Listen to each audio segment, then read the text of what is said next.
And what about loss of business? So eBay says, heck, you know, we've given you $100,000, but we know who you are. We're going to sue you. We're going to sue you for the 2 days of business that you lost. Can they do that? Sure. They can do that. Okay. So there are monetary damages. Of course, the government does not help you there. This is between two parties. eBay is going to say, okay, this lawsuit, if you were to bring it, is going to cost us $500,000. Does Joe even have like a dime to pay us? Well, you know that he's got this $100,000, which we probably cannot reach because it's in Cayman Islands. But what does he own? You know, does he own any property? Does he have any trusts? So they're going to make that financial decision to see if this is really worth it. Okay. But the answer is, in certain cases, civil suits can also be brought under CAFA. So CAFA is not purely a criminal statute. It can be used for bringing civil lawsuits as well. Interesting.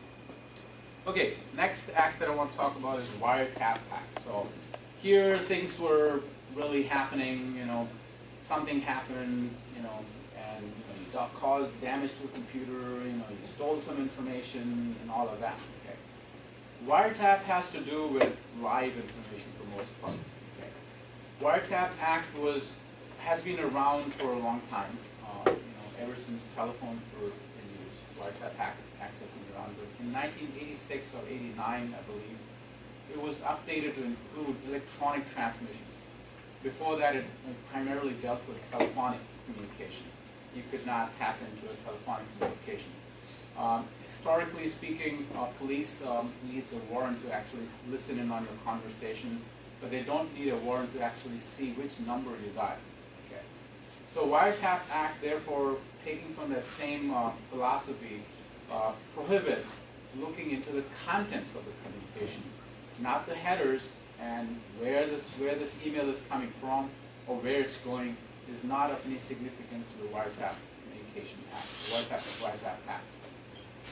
Wiretap Act is also, you know, further enhanced in what it can do. It's got sharper teeth with the Patriot Act, so it was updated with the Patriot Act as well. But the first time it got a facelift to include electronic communication was back in '89.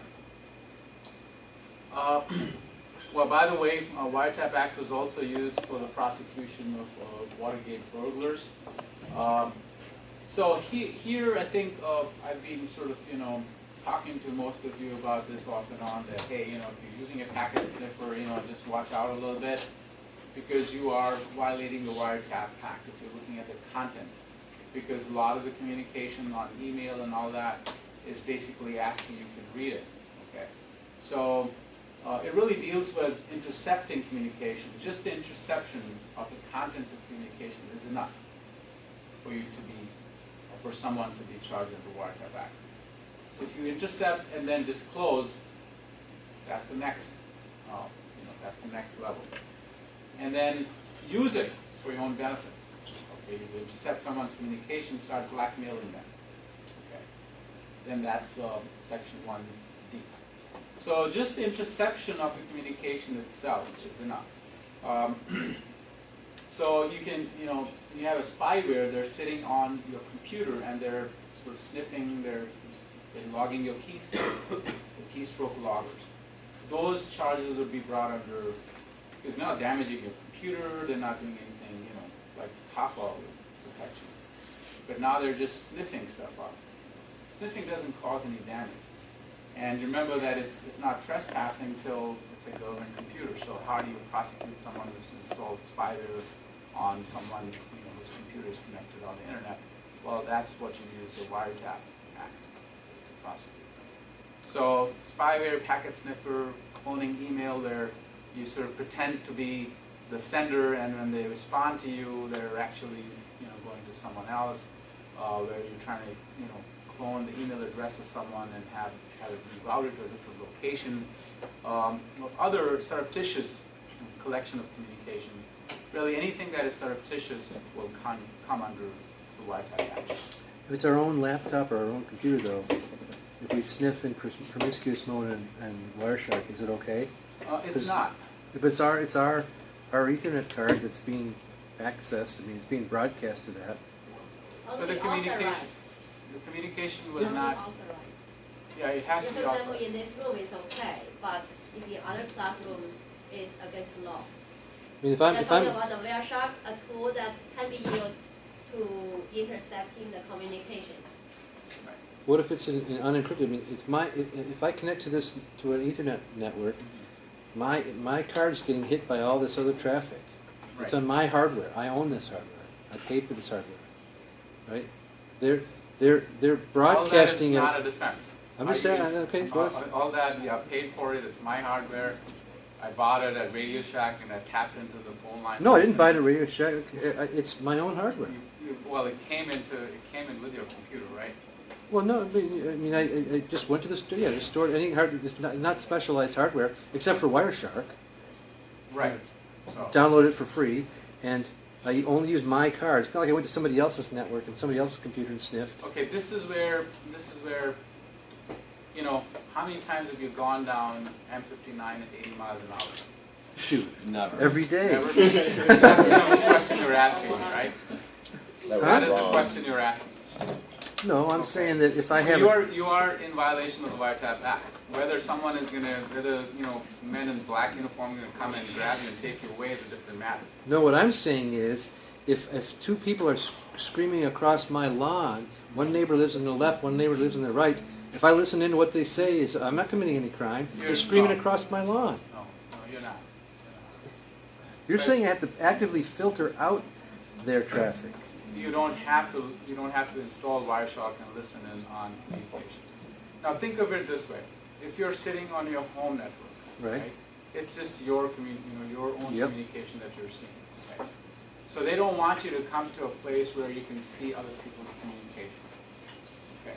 If you're on your home computer, unless your wife or someone is old enough to sue you, or someone paying gas My or wife something. is old enough to sue. Yeah. I hope she is. I hope so. Well, I mean, I shouldn't say old enough. I meant your wife or someone who's living with you, like a son or a daughter, and they want to really sue you, okay, then that's the issue that you have to take up with them. That I'm doing some experiments with my networking class, and I will be looking at the contents of your packet. Is that okay? All right. And if your wife says no, then you'd rather not do that. Okay. So we can't just look at the. No, you can't. So I can't listen to the people screaming across my. If it's not a communication meant for me, I have to block that out. No, that's different. See, there is no It's the same electronics. thing. There's no electronics involved there. That's No, just it's true. sound There's no waves. electronics involved. It's true. It's Yeah, it's it's a longitudinal. sound waves, right? This But is. it's- I mean, think of it this way: if that was okay, Right. if that was okay, wouldn't the police love that? Well, sure. Yeah, They do. They can't do it. They can't listen in without a warrant. Well, they can't use the information in court without a warrant. Well, they can still listen in, You're right. They can't. and no one's going to individual prosecute them. Hmm? Who's going to know? What's that? If nobody prosecutes and nobody. How is anybody going to know? They can listen all they want. They just can't use the information in court. Right, but you're going into a discussion where I don't think we're going to find an Oh, easy I'm just answer curious. here. Curious. I just, But your curiosity is, police try to admit an evidence of GPS tracking unit that Right. they installed in a drug dealer's car, and it was deemed inadmissible. yeah, I saw that. Yeah. So it's, what's the point of getting information? And if you say that, okay, I'm going to listen in, then I'm going to find something else to nab them, possibly, yes. But then you also have to be careful of, fruit of a poisonous tree doctrine. If you use ill-gotten piece of evidence to get to what you claim to be a legal piece of evidence, the defense can easily find that out and have that thrown out. So a lot of the times there's a lot of expense involved in prosecuting people, so you want to just play along and just follow the law. So essentially, the contents of any communication are protected by the Fourth Amendment, which is reasonable expectation of privacy in what you say. Okay, and so you absolutely will not be. Oh, that's good to know. That's a good point. So wiretapping equals to intentional interception of contents. So the important thing is contents. Okay, of a wire, oral, or electronic communication using a device. So that's the tricky part, they're using a device. Except as otherwise specifically provided in this chapter, any person who intentionally intercepts, endeavors to intercept, or procures any other person to intercept, or endeavor to intercept, any wired, oral, electronic communication shall be punished as provided in subsection 4. So, you know, I guess it's very, very easy to follow along with that. So don't even try it, in other words. Okay. But it's just, you know, think of that. I mean, you know, it's a common sense decision you're going to make, right? If you're doing it here, you know, maybe it doesn't matter because, you know, everybody's in here, they're not really on the internet per se. But if you're outside, you know, there may be an email from the provost to the dean that you might actually see, you know. So then it would be an issue, right? So whether the feds are going to come in and start, you know, prosecuting you for that is a different matter because they need to have some sort of an evidence to charge you with it, right? So a lot of the times that's where it will stop. You might just get your student ID suspended for doing that. But know that, you know, you're doing something that is unlawful. Okay? Just like driving at 80 miles an hour. All right. Other crimes that you should be cognizant of: unlawful access to stored communication. So this really means that you know, if you've got a server that stores all the emails, okay, and you hack into the server, you've got a server that got all the voicemails, hack into that, then that's a crime. Identity theft, okay. Aggravated identity theft is when you steal someone's identity and perform certain listed crimes, some enumerated crimes, then it's called aggravated identity theft. Access device fraud, which is, you know, take anybody's credit card, the plate, the code, account number, personal ID, and commit some sort of a crime with that, then there'll be an access device fraud. You can spam act or sending multiple emails without authorization, hiding your identity, you know, and doing that with a protected computer would be a crime. Wire fraud, defraud, wire radio, using wire or radio communication. You know, for example, if you commit airline reservations over the internet using someone else's ID, then that would be a wire fraud. Okay. So these are extra charges. So you will be charged with fraud, okay, because you stole somebody's ID and got something of value. But in addition to that, there will be a count 2 of wire fraud because you use internet to do it. So there's an extra count. So usually, as a general rule of thumb, anytime you have a computer that you use to commit any kind of crime, there's going to be a charge of the base crime itself. And then there's going to be a charge of the crime because you did it with the computer. With the exception of CAFA. CAFA is really related to things that you do, bad things that you do to computers. Okay. So there is probably not necessarily a crime that's independent of CAFA that you're conducting or committing. But in the case of some of these other crimes, there is the element of having the other crime first, okay, and then using a computer to do that gets you an extra charge. Okay. Examples. Joey uses a packet sniffer to obtain contents of communication of a chat session between his girlfriend and his best friend. Okay. They're discussing, you know, Sure. world history. Has he broken any laws? Yeah. Yes. Okay. So we answered this question just a little while ago. So yes, he has broken the wiretap, interception statute. Whether he does anything with it or not, whether he uses that information, no, that's not an element of that first section. Just the interception of getting that information. Yes, he's broken that law. Wiretap act is what could be charged against. Example 2, Joey intercepts a message but feels guilty. After all, he should be able to trust his girlfriend, right? So he just deletes the message from his disk without ever reading it. Has he now broken any laws? He still intercepted the message. Deleted it. He's Damaged still it. intercepted the message. What he does Damaged it. afterwards, Doesn't maybe a mitigating, you know, thing that the prosecutor will say, okay, I'll fine, I won't charge you, but he still has violated. But the moment he intercepted and grabbed the contents, if you just saw the header, it's from my girlfriend to my email, whatever the chat ID is, or from my girlfriend to my friend, he just saw that, okay, there's a message from A to B, but he doesn't look at the content, doesn't capture it, then he can't be charged under the Wiretap Act. But the moment he captures that content and throws it up on his disk drive, whether he reads it or not is not important. That's B and C, right? That's the two other parts. We actually use it. If you use that to threaten his best friend, if you use that to threaten his girlfriend in some way, then that's the extra count. So interception by itself is enough. So if you look at this here, disclosing or using the intercepted communication, that's 1D. Just the interception itself is enough. Sometimes businesses will keep the communications of their employees. Are they intercepting communications? Okay, that's a very good question. Now, remember that this is a constitutional. It's a constitutional act. Okay, so when you're working for someone, you don't have an expectation of privacy. They can get into your email.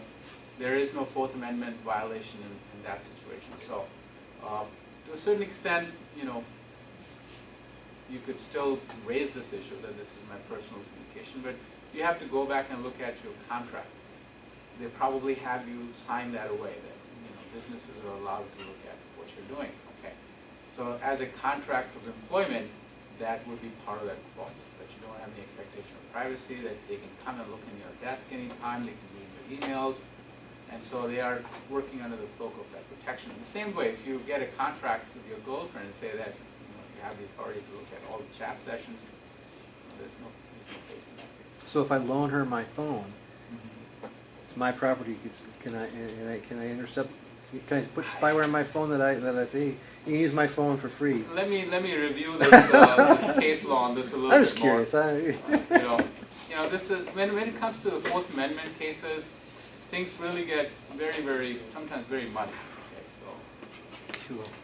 Okay, child pornography is defined as any visual depiction of sexually explicit conduct involving a minor, and anyone who is 18 years of age or lower is considered a minor. Okay. And there are some statutes of sexual exploitation of children. So producing pornography is a crime. Selling or buying of children, certain activities relating to material involving sexual exploitation. Now, this is where people get into a lot of trouble, the possession. Most of the time, this crime is a strict liability crime. In other words, you don't have to know that the pornographic material that you have in your possession, i.e. on your hard drive, is actually depicting a minor. Okay. And a lot of the times when this pornographic material is brought from some other countries, then it's very hard to judge the ages. So as a general rule, if you stay away from pornography, okay, you'll be okay. Just be careful of it. Okay. Production courses, production courses. Let's just quickly talk about state and federal issues really quickly. I think we may be getting close to the 1 hour limit that I was supposed to keep it under. Are we still okay for next? It's interesting. Keep going. Yeah, we got till 2:47. So we can keep on going right on through as far as I'm concerned. I don't know about that. I will take maybe about 10-15 minutes to finish it, and then we'll just have a discussion and see what you guys want to talk about. Right? There are two court systems in our country, state and federal, like I mentioned. So most internet crimes get prosecuted under the federal courts. Okay. However, federal courts are, if you go into the circuit court in Oakland County, it's sort of like a fish market pretty much. There's a lot of people there, a lot of cases going on. When you go to if you go to the federal court, it's more like a clean room. There's hardly anybody there. Everybody's quiet. You can even hear a pin drop. And so they don't take a lot of cases. Okay.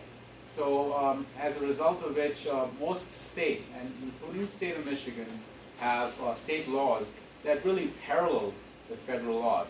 So if the feds don't want to touch a case because it's not big enough, the state will have the ability to prosecute. that case. So 90% of cases in a certain state, including Michigan, will be prosecuted by the local prosecutor. Macomb County, Oakland County, they have special divisions called Internet Crime Division, where the people there specialize to prosecute such crime. So Michigan has pretty much everything that CAFA has, wiretap has, Michigan has as well as the state laws. So there's parallel statutes, and you can always go and find what those are if you're interested. But so like I mentioned, that more federal laws are also codified